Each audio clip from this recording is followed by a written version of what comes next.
Le fonctionnement de la justice est lui aussi perturbé par le confinement. Seules les affaires les plus urgentes, notamment les violences familiales, sont traitées.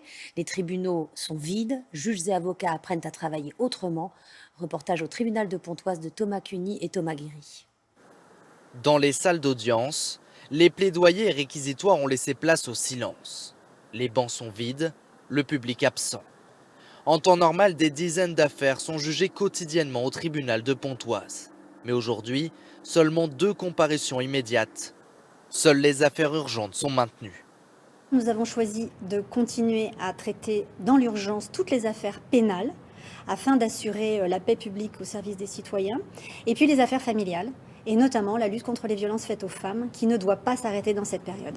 Mais s'agit-il de procès comme les autres? Dans certaines affaires, pas vraiment selon cet avocat, notamment pour la constitution des dossiers de la défense. Il est difficile de réunir tous les éléments, comme un contrat de travail, un justificatif de domicile, pour éviter éventuellement les mesures de placement en détention quand c'est justifié.